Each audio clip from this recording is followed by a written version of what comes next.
From the east to the west, you've heard others, but now you've tuned into the best.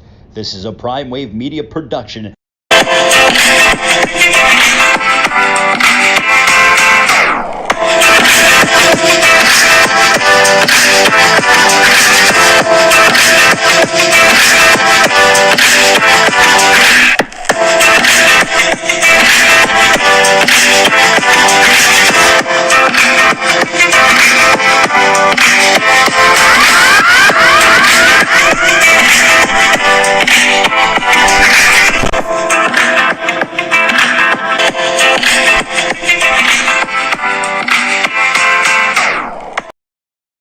What's up, world? It's the one and only Pop DBIC, the Primetime Capper. I'm feeling good. I'm feeling great. I hope you are feeling the same. And it is Thursday, the 13th of April. And, man, we are just chugging along through this month right now. But, we got ourselves some great things to talk about today. I know that I look forward to talking to you guys today about all these great boxing matches that we got going on this weekend out in London. But really, I'm only going to talk about one. I know that Michaela Mayer is fighting this weekend as well, too, in her return match. But, I'm more focused in on my favorite division, the division that moves the needle all the time in boxing, and that's going to be none other than the heavyweight division. And Joyce, a guy that I actually selected myself years ago, not months ago, not after he beat Joseph Parker and after he beat Daniel Dubois. I knew that Joe Joyce was a really good fighter. And, you guys really discredit the guys who were in the Olympics. Like, literally, you guys do this all the time. And I think that's a kind of a burden in a sense as well, too, that you guys do that. Why are you so surprised that he's this good? Because the thing is, the guy is older. And I think everybody has this idea, if you're older, you're not going to be as good. In boxing, in reality, the heavyweight division is one of the divisions where being older actually helps. Being a young heavyweight is great, but literally most times when you're a young heavyweight, you have to be phenomenal for you to really go ahead and get some real, real title shot in reality. You know what I mean? So pretty much we have a lot of things that's working out in your favor when you're a little bit older, because they know that you have you got father time kind of, creeping up on you. But, he looks to continue his undefeated run against the towering Zhelei Zhang in London. So the tale of the tape on this one is a funny one, because you got two undefeated fighters, but then you got a guy who's actually fought against really good competition. And then you have a guy that's just kind of, he's been able to he's an Olympian, so he's going to get a lot of love. So these guys are actually very decorated boxers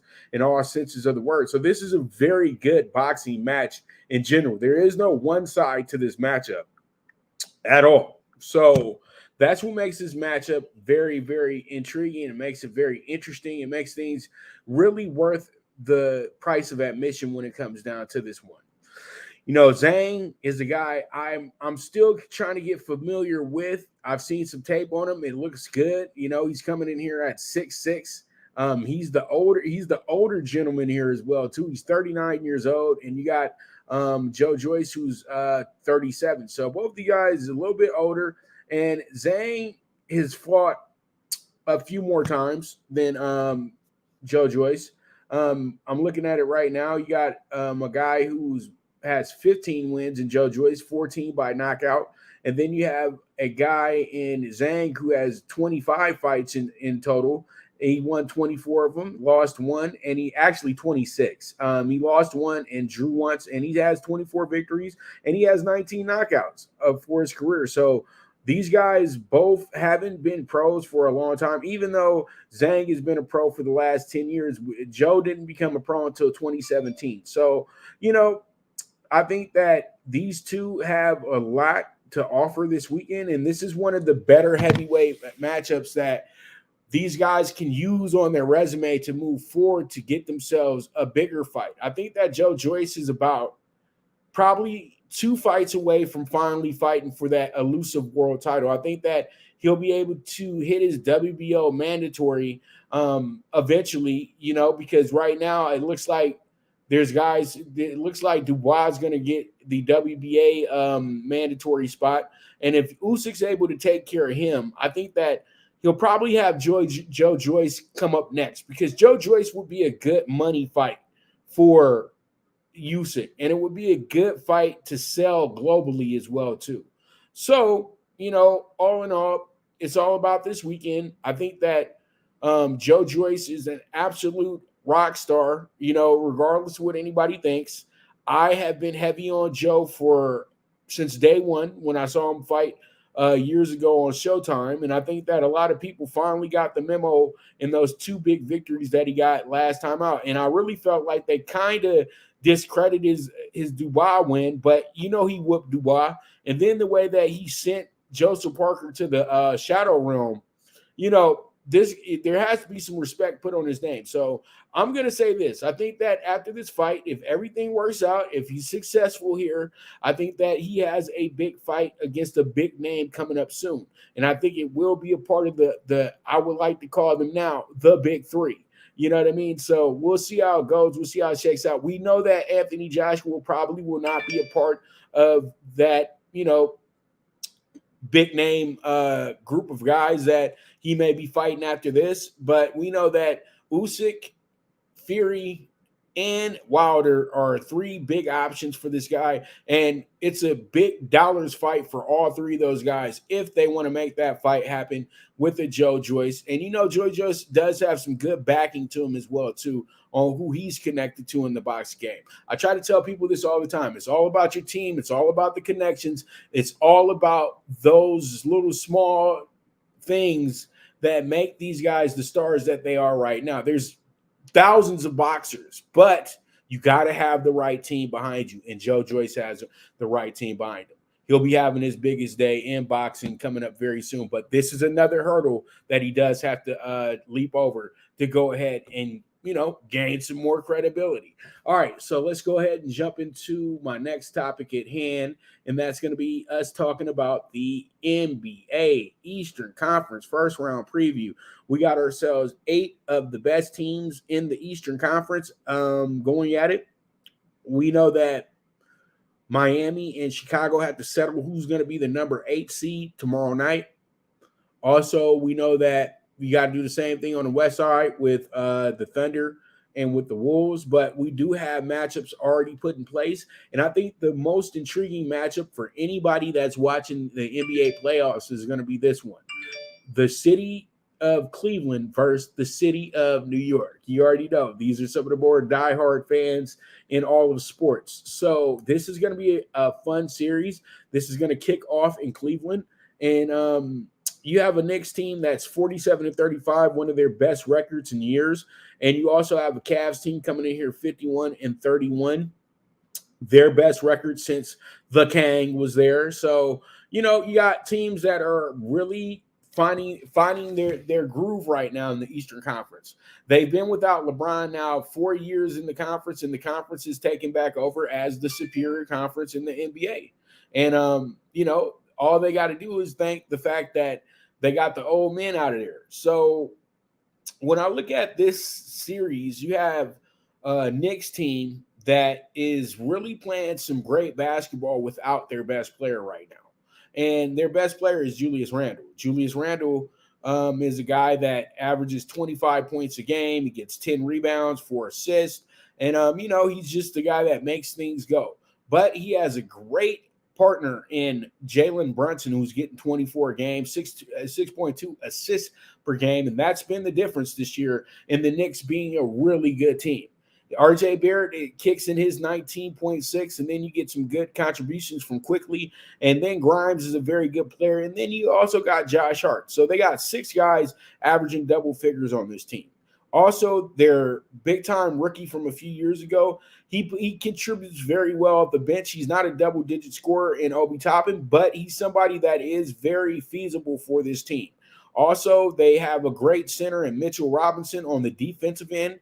He does a pretty good job. He was kind of limited this year. He was a little hurt this season, but it's okay. He's another guy that's very, very needed for moving forward with the Knicks at this point. And I think that their top 8 guys are really, really good. And these are probably going to be the guys that we see most in this playoff series as well, too. Now, you got this Cavs team that did a lot of really good management over the last few years to set this team up, because they have they have a lot of things in place that have helped this team move forward. They got a great trade for Donovan Mitchell. They had to get rid of some guys that were very key to the team, but they were all guys that were always going to be movable assets. So Donovan Mitchell has came in here and he's taken over this team and given them the star power that they've been absolutely craving. Darius Garland is above and beyond the expectations that I even had for him. He's averaging 21.6 a game. And then you got Evan Mobley, one of my favorite players to come into the NBA over the last 5 years. He's actually played very good basketball this season. He's actually averaging 16-9 a game. He's not getting as many blocks as he got last year, but, he's still almost getting 2 blocks a game. But he does have great backup in Jared Allen. But one thing that I do love about Evan Mobley is that he played the most games for this team this season as well, too. That's huge for this team moving forward, in my opinion. So, they got some really good things going on here. Karis LeVert is a very adequate player. Cedric Osman is probably the only guy that can really help this team know that it's how to approach a championship type situation, because Osman was actually a part of one of LeBron's last teams. So he's been there for a while. They kept their boy around over there. So we'll see how it goes. We'll see how it shakes out. But all in all, when I look at the series, it's going to go 7 games. I don't know who the winner is going to be, though. I'll be honest. I just don't know who the winner of this series is going to be at the end of the day. But I think that when you look at the coaching of both of these teams, the coaches that are in charge, you say to yourself, oh, you look to Tom Thibodeau to go ahead and get himself a first round victory here. But then you look to the Cavs side and you say to yourself, this team is the better team and they should be able to win this series. But we know Cleveland sports, and we know at the end of the day, if anybody's going to choke off a series, it would be a Cleveland team. So they're going to have to be all in. But one thing working for the Cavaliers, as they've been in the playoffs, not counting play-in, they haven't lost a first-round series in like 30 years. Let's keep it real. They never lost one with LeBron. And that's one thing that they can work out in their favor. And the New York Knicks haven't been to the second round in like 15 years. So it's just a lot of things that, play their part into this series. And it's going to be the best series in the playoffs this year. It's just really the writing's on the wall, is it not? All right. So let's talk Knicks and Nets. I'm not Knicks and Nets, but let's talk Nets and Sixers. Nets and Sixers. This is going to be a series that I would say that I don't need to talk a lot about it. Let's just keep it real. The Nets are getting here on effort. They played some of the best basketball that you could play in the turmoil that this team pretty much had. The Nets literally had 2 guys quit on them.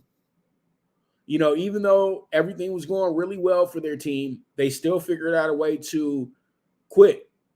Kyrie just got fed up and demanded a trade, interrupted the whole flow of what was going on with the Nets. The Nets were really working towards being the second seed. They were playing some of the best basketball in the NBA. Why would you want to leave this team? And then, he got hurt. He wasn't playing. And the guys played so good with just Durant. And Durant seemed like he finally found a group of guys that were like, this is my team. This is my squad. And we're going to do this. But the moment Kyrie wanted to be traded, KD said, you know what? I got to get out of here too. And I didn't think that was right. But that didn't matter to the Nets. The Nets looked at this as damn near as a safety raft. To be honest with you, this was huge that these guys wanted to lead the Nets, because it gave the Nets the opportunity to rebuild their team in the middle of the season. And they brought in guys that will go to war for you. Yeah, they may be the 6th seed, but look at the box scores. Bridges is out of this world right now as a guy that is seen as the main piece. He finally gets the opportunity to be that guy. And that's what I told people about Bridges coming out of college, that, him being picked up by any of these lottery teams, they're going to be a playoff team almost immediately. And that's exactly what happened with the Suns.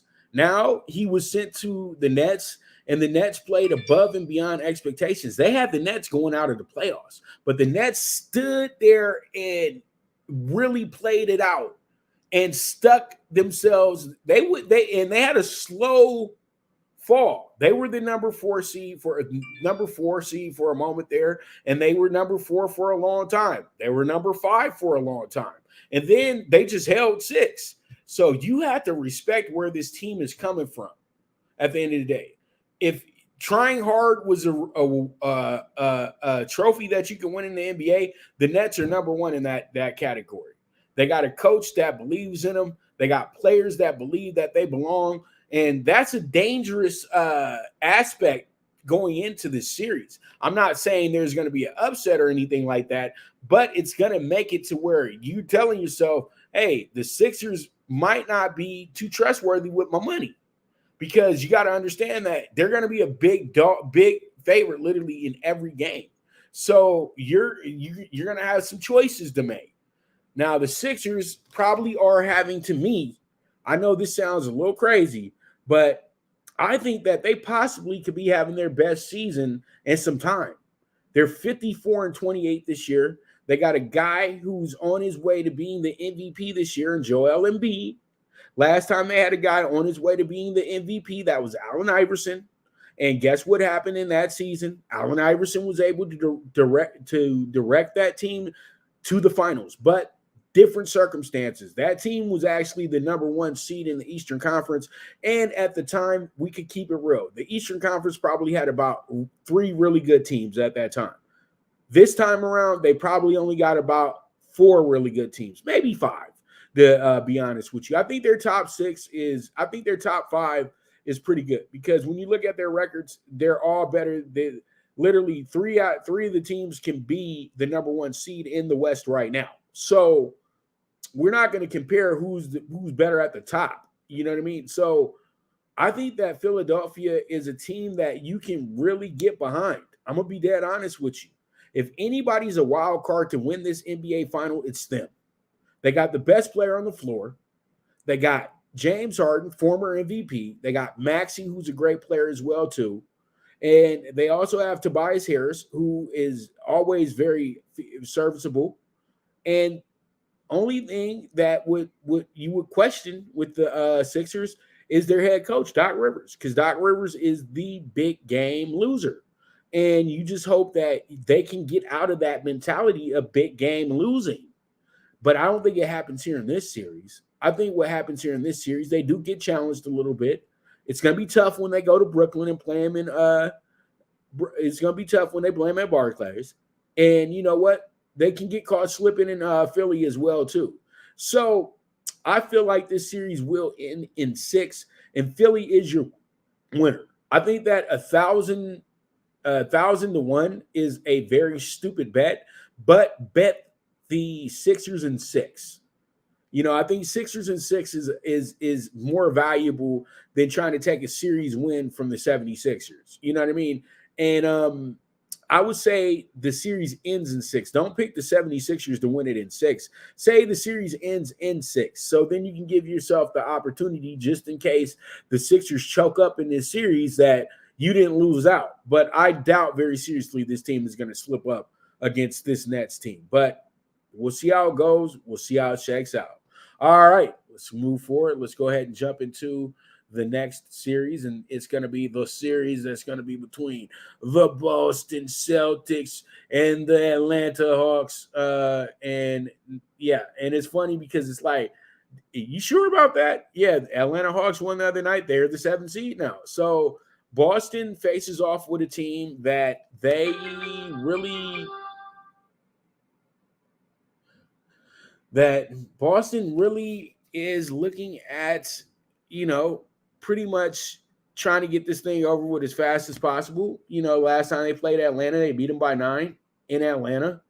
This is an old 80s rivalry. Everybody who knows basketball knows that Bird and Wilkins used to go at it, and these guys played each other a lot of times in the playoffs over both of their existences. And Boston has just really went ahead and have had their way with Atlanta this season. Just like they've had their way with this conference, other than playing Orlando. Orlando has had their way with New York. With Boston. Boston actually beat Atlanta 126-101 in a game this year as well too. So they're used to cooking these boys. Keep it real. You know what I mean? They're used to cooking some Atlanta, and they beat them in the final game of the season 120-114. So they have a 3-0 advantage over Atlanta. I just don't see Atlanta doing much in this series, to be honest with you. Atlanta really, really played hard to get to the 7th seed, and they still not going to be the Southeast champion at the end of the day. So literally, they just went ahead and had a great moment in a game where they caught a team slipping. Let's just keep it real.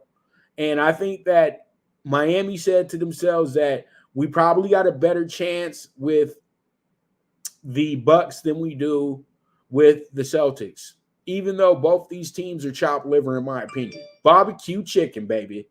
And I honestly will say this. I want to say this is a sweep, but knowing how Boston kind of messes things up, Boston could easily lose game 1 and then win the rest of the games in this series. You know what I mean? But there's going to be a game where Boston's not supposed to lose and they lose, okay? And that's the feeling that I'm getting.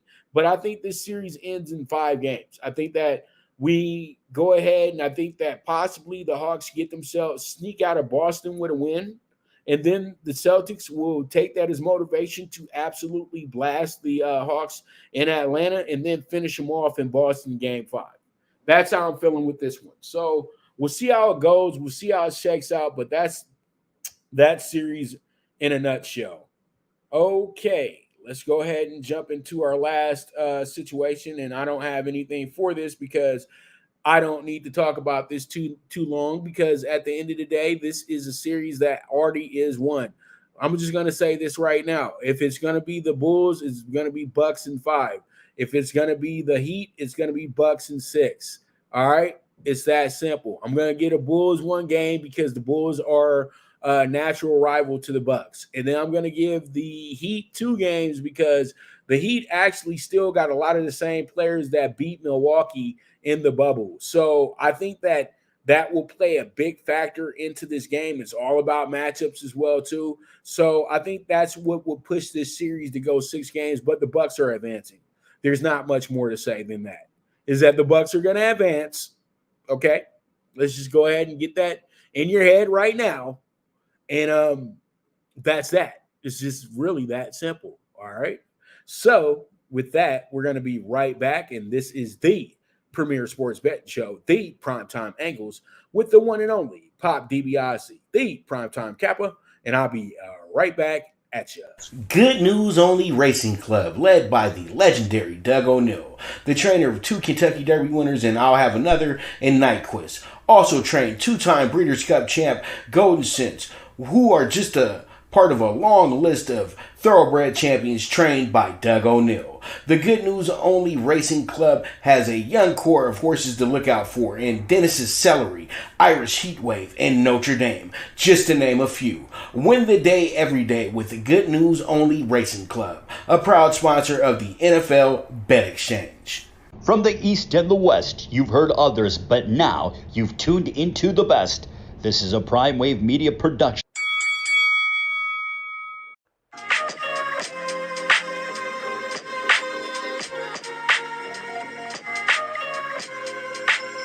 Tune into Big Wave Boxing every week with a brand new guest with the one and only Pop DiBiase, the PrimeTime Kappa. getting the best boxing stories, best boxing angles, and the truth when it all comes down to the sweet science. Tune in to Big Wave Boxing on the Prime Wave Media channel on YouTube.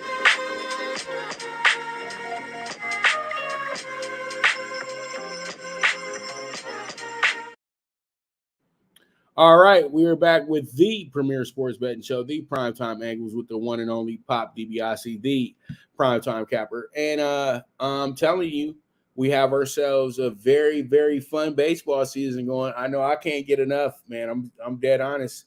I can't get enough of this baseball right now, man. And I think it's probably because I think it's a very healing for me with my father being a big baseball fan and everything, and him really watching the game a lot here in his last years and everything like that.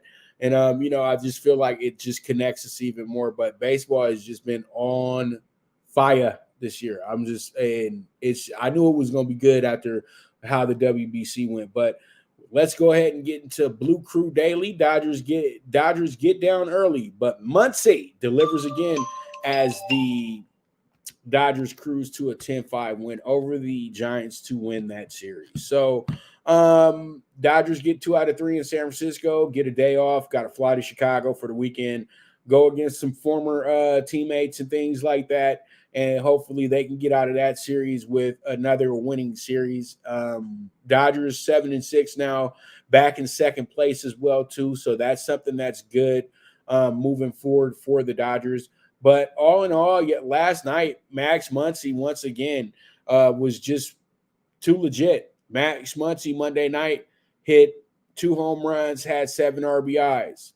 Last night, he hit 2 home runs, wind up having 5. I think he had, let me make sure I have the number all the way right.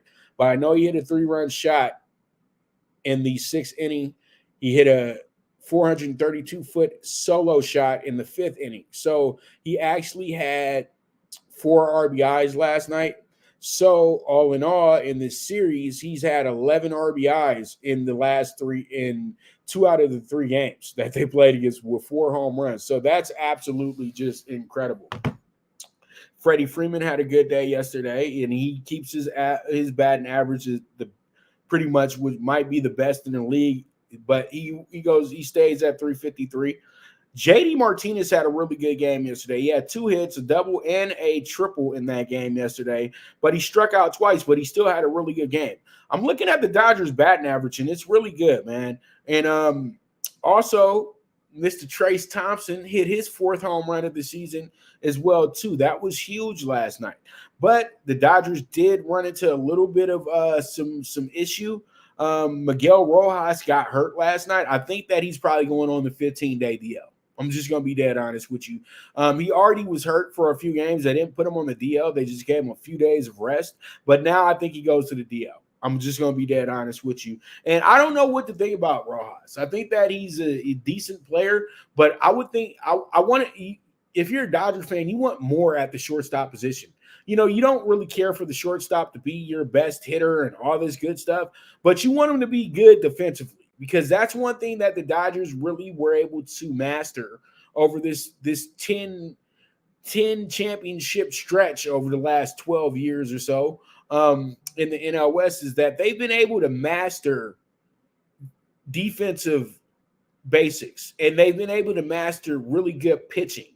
And I think that all those things go hand in hand together, and that's what's kind of been an issue this year with the Dodgers. The fielding hasn't been as superb as it's been over the years, but it's okay. It's 2 weeks into the season.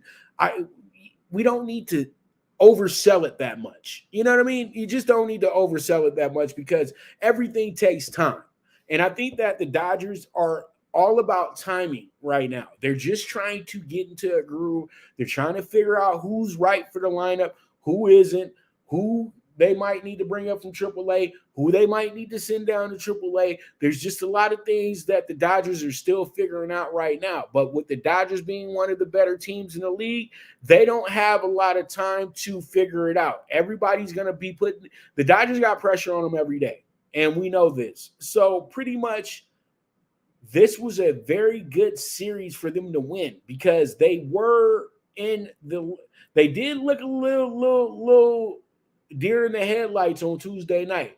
And you got a little worried in game Wednesday, hoping that they wouldn't lose this series because they did go down 2-0 very, very quickly. And then they were able to figure out how to just move forward and win the game. And the Dodgers literally, I felt good about this one because I said they still got the comeback gene in them. They still got it don't matter that we went down 2-0, we don't come back. Because the Dodgers only had one other game where they came back in the game, and that was the opening day. And other games where they went down early, they just didn't come back this season. But yesterday, they showed some resiliency. They came back. They won the game big time. Now they get the day off today. They flying out to Chicago. Make sure you don't eat too much Chicago deep dish. Just go out there and try to sweep the Cubs this weekend. That's all I can say. But we'll have more to talk about this tomorrow as we preview the series with the Cubs. So you guys make sure to tune in for that. But for now, that is Blue Crew Daily. All right, so let's go ahead and jump into our next topic in hand, and that's going to be MLB Thursday Night. All right, let's go ahead and get into some scores already for the day. We have the A's who lost on a final play in that game. Actual walk-off homer from one of the hottest bats in baseball right now, Adley Rutschman, hit a 426-foot shot to go ahead and beat the A's 8-7. Me and my clients went ahead and cashed that ticket, though. We had the +1.5 on the A's today. The A's fought in that game, though. They were down 4-7 at one point. They were down 3-1 at one point, and they tied it up. They went ahead by 1 at one point, and then they tied it up, and then it took them to the final inning to lose that game. Red Sox, absolute disaster. They were up 3-1 midway through the game. They wound up given up 7 runs in the 5th inning. That pretty much ended the game. And then additional run in the 7th inning.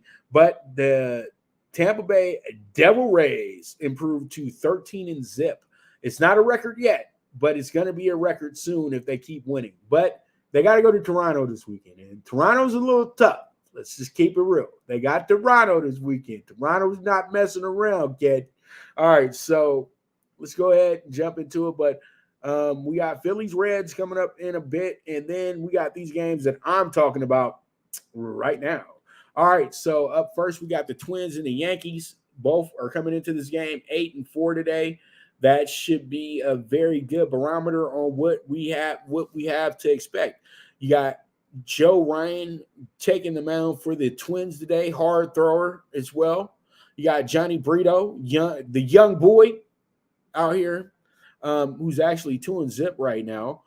He's had some pretty good outings as well, too. He's only went 5 innings in both, but he's only given up 1 run on the season, and he's actually struck out 8 combined in these first 2 games. So he's averaging almost 4 strikeouts a game here.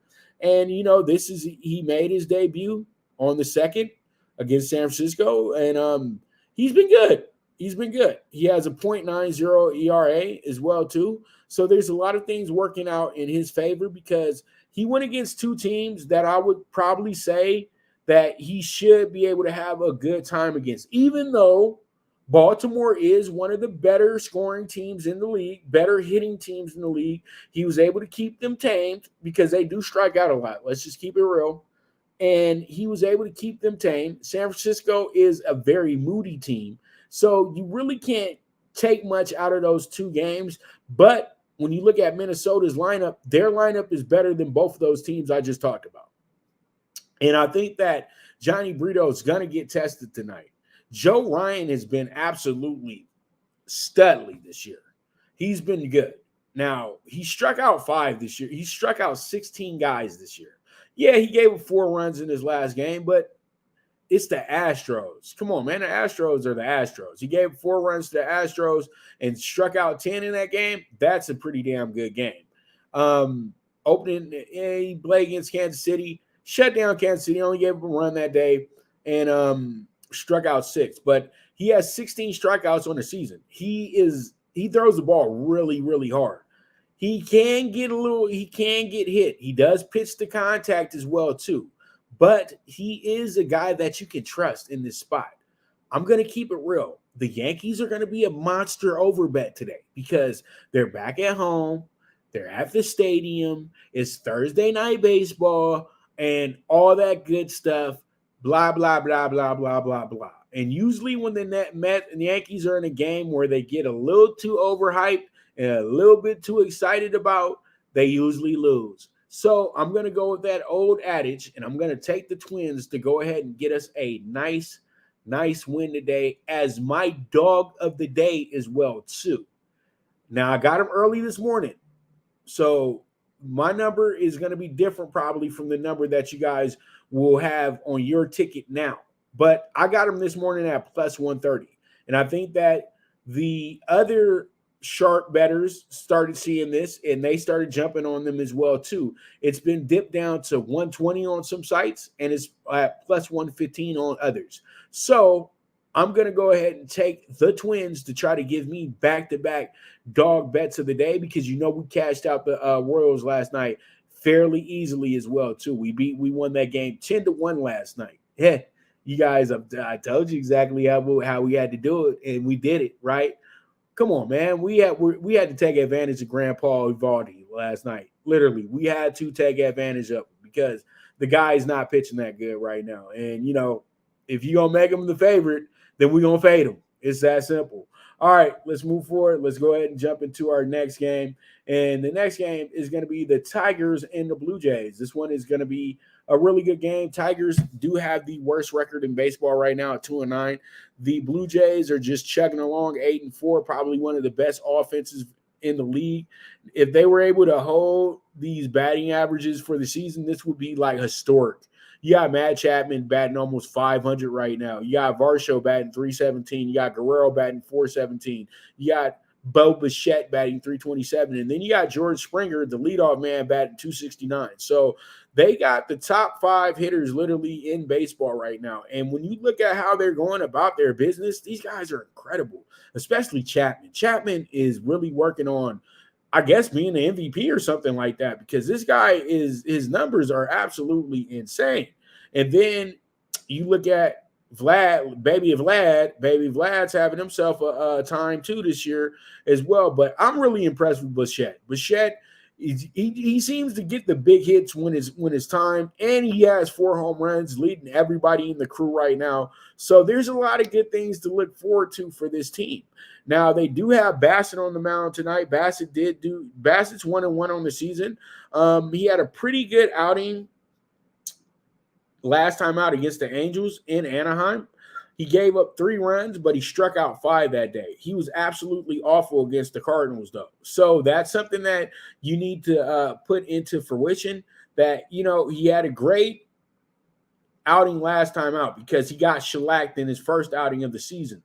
Will he be able to duplicate the same thing that he did in Anaheim tonight in Toronto? That's the biggest question.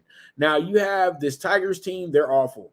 Let's just keep it real. Tigers won 2 out of 3 in Houston. They haven't won since. So this team is really kind of going through it right now in a sense. And Turnbull is awful. He's 13.50 ERA right now, 0-2 on the season. He's only pitched 8 innings as well too. Now, he's not getting a lot of strikeouts either. That's a big problem. He's given up 12 runs to 13 hits. So when you look at who he had to go against here in the first few games, going against Tampa Bay, second game of the season, that was rough. He gave him 7 that day. Going against Boston at home, that was rough too. Gave him 5 runs that day. So this guy is just looking for a day where he can go ahead and just breathe a little easier. But as bad as he's been and as good as the Blue Jays been, this might be the easiest slam dunk of the day, in my opinion. I got the Blue Jays winning this game by 2 or more runs. I got the -1.5, but I would say this: don't be too shy to take the -2.5 on this one, in my opinion. They should win this game by 3 or more runs, honestly. And if you're looking at the team total run, which is probably 4.5 right now, I would jump all over that. I'm being dead serious. I would jump all over that because I think this team is good for 6 to 7 runs today. be honest with you, Blue Jays. So we'll see how it goes. We'll see how it shakes out. But I'm taking the 1.5 with the Blue Jays today at minus 125. All right, so let's go ahead and move forward to our next game. It's going to be a NL Central rivalry game. It's going to be between the old birds of St. Louis, the Cardinals, going against the Pirates of Pittsburgh. And Pirates have Vince Velasquez on the mound, 0-2 on the season, 9.82 ERA, struck out 4, walked 5. Jordan Montgomery, high pay, one of probably the best pitcher on the staff right now for the Cardinals this season. He's coming in 2-0, 2.25 ERA, 12 strikeouts to 3 walks. And I think tonight this game is another game where you say to yourself, can the Pirates really go with life without their star, O'Neal Cruz? O'Neal Cruz is going to be out for a while.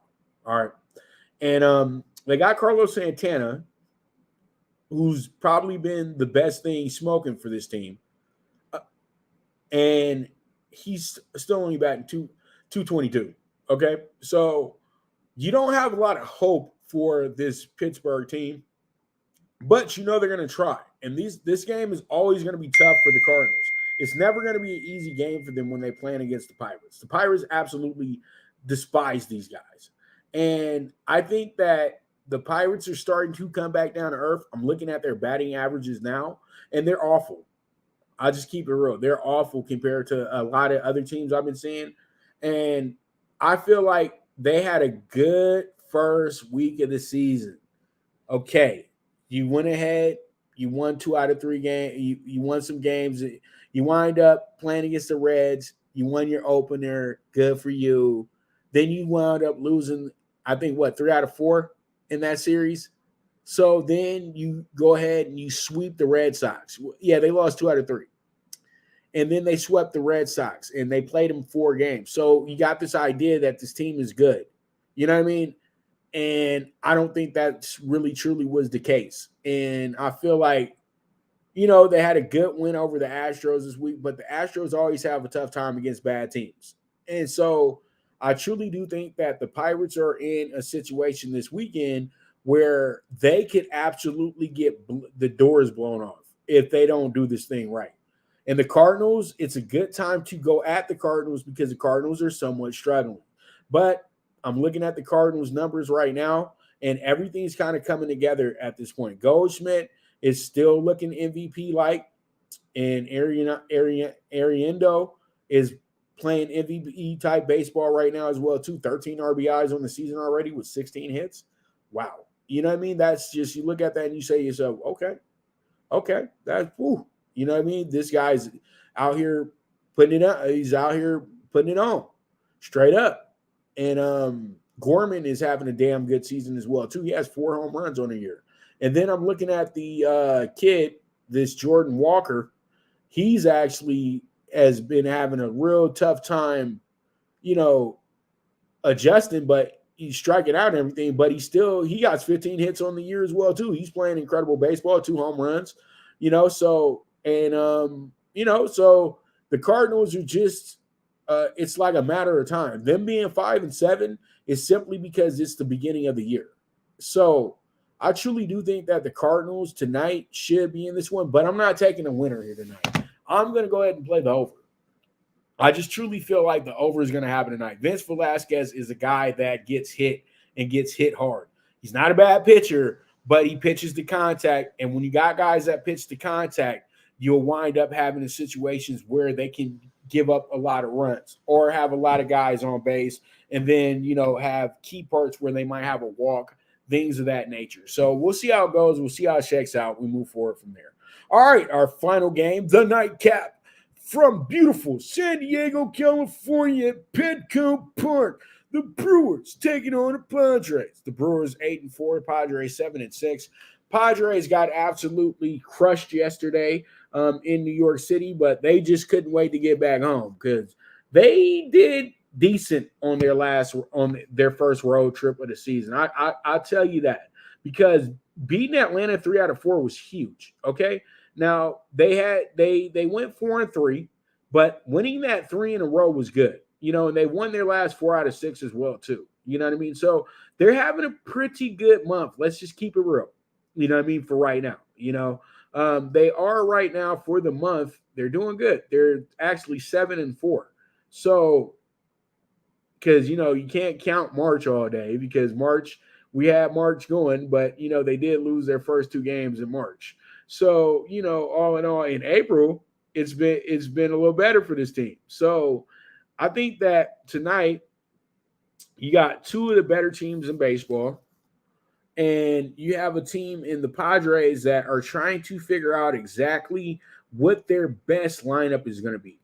And you got a team in the Brewers who are trying to figure out who is it that's going to lead us into possibly winning the NL Central this year. And I know that there's just a lot of things that really come into play when it comes down to both these squads. And this is one of the better series of the weekend as well, too, in baseball. So a lot of people have to understand this is a possible playoff preview as well, too. Both these teams are right at the elite level in the National League. And I truly do feel that this is a good time to take advantage of the poor hitting going on by the Padres, because Soto's only batting .217 right now, and that's gonna clean up. But right now, it's kind of been an issue. So Milwaukee has to pounce all over that. Now I'm looking at Milwaukee's numbers; they could be a lot better. They could be much, much better, but they have great pitching, and that gets them through. And I think that's what puts them over the top tonight in this game. But it's tough to take a side in this one as well, too. But I do say that this game has under written all over it. And I think that's the best bet that we can play in this game tonight. So with that, that's going to be a wrap on our MLB Thursday night. And this will be a wrap on our MLB Thursday night. And with that, we will be right back. And when I do get back, we will go ahead and talk about Talkin Tickets. And you guys stay tuned. This is the premier sports betting show, the PrimeTime Angles, with the one and only Pop DiBiase, the PrimeTime Capper. Now you and your friends can compete in the sport of kings and win big with Stable Duel. Get the app, pick your horses, and get in on the thrill of horse racing with daily games competing against other players. Bring home the glory and the cash, and move up the annual leaderboard while you leave your competition in the dust. Get in the game with Stable Duel. Play, race, win. Good News Only Racing Club, led by the legendary Doug O'Neill, the trainer of 2 Kentucky Derby winners and I'll Have Another and Nyquist. Also trained 2-time Breeders' Cup champ Golden Sense, who are just a part of a long list of thoroughbred champions trained by Doug O'Neill. The Good News Only Racing Club has a young core of horses to look out for in Dennis's Celery, Irish Heatwave, and Notre Dame, just to name a few. Win the day every day with the Good News Only Racing Club, a proud sponsor of the NFL Bet Exchange.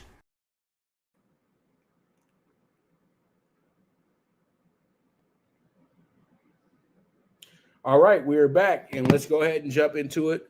And this thing is like this. This is going to be our Talkin Tickets for today. And pretty much this is where we're at. And as I said before, the Twins are our dog of the day at plus 130. I know you're getting another number, okay? But this was the number I got this morning. So if you got them early, you probably got what I got. And to be honest with you, it's probably going to run back to plus 130 by the time we get to pitch, because a lot of people are going to take the Yankees 1.5. Let's keep it real. The Yankees got a good number on them today with a pitcher that's pitching lights out. So the number will probably creep back up to plus 130. We got the Blue Jays minus 1.5 with the minus 125 today. The Blue Jays are in a matchup that really favors them to absolutely destroy their opposition today. Yes, the Tigers may be able to hang around a little bit or something of that nature, but I doubt it.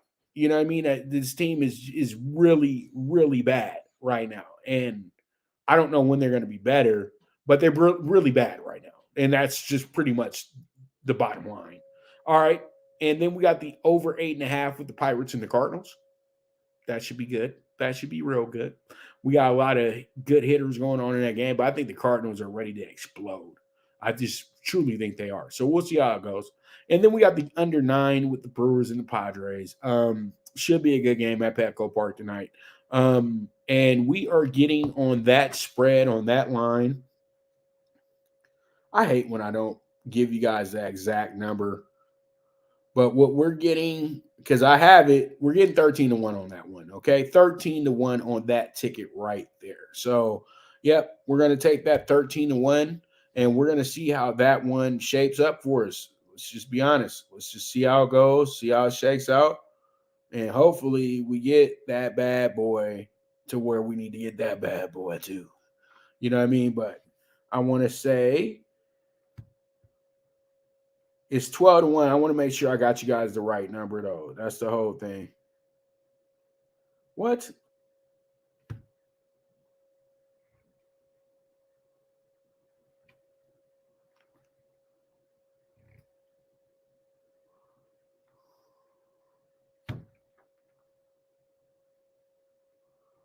All right. So it's saying 12-1, but yeah, so we're gonna get 12-1. We're gonna get 13-1 on that bad boy. So we'll see how it goes. We'll see how it shakes out. I like it. I hope you like it too.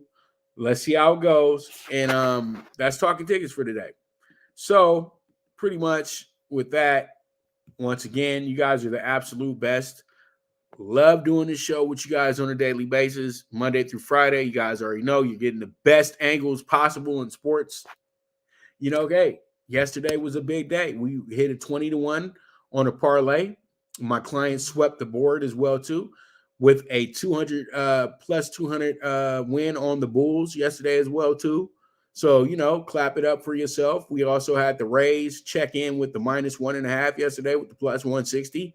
That was huge. We want to hit our dog of the day as well, too.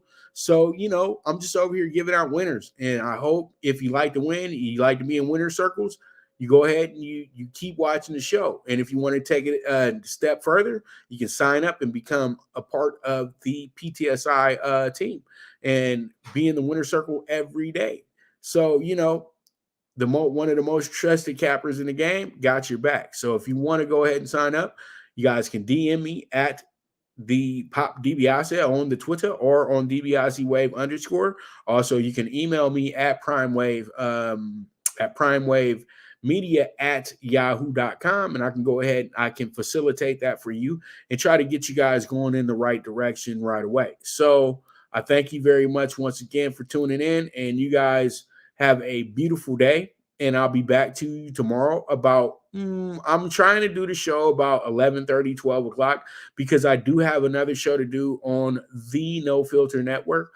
Doing the All In tomorrow for the weekend stuff and just talking. So if you guys want to jump in and conversate with me a little bit, just go ahead and go on I'm going to put the link out. So you guys just make sure you get on No Filter, and we'll go ahead and we'll go ahead and rap a little bit, homie. You know what I mean? So there it is. And like I always like to say, bet with your head, not with your heart. The movement is moving, and this is the premier sports betting show, the Primetime Angles, and I'm the one and only Pop DiBiase, the Primetime Capper, and I am gone.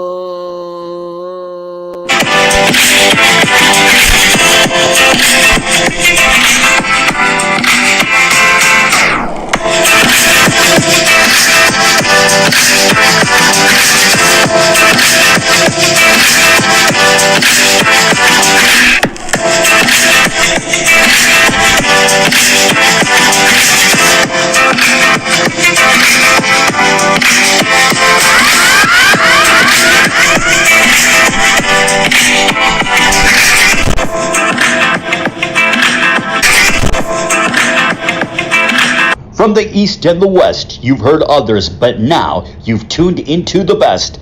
This is a Prime Wave Media production.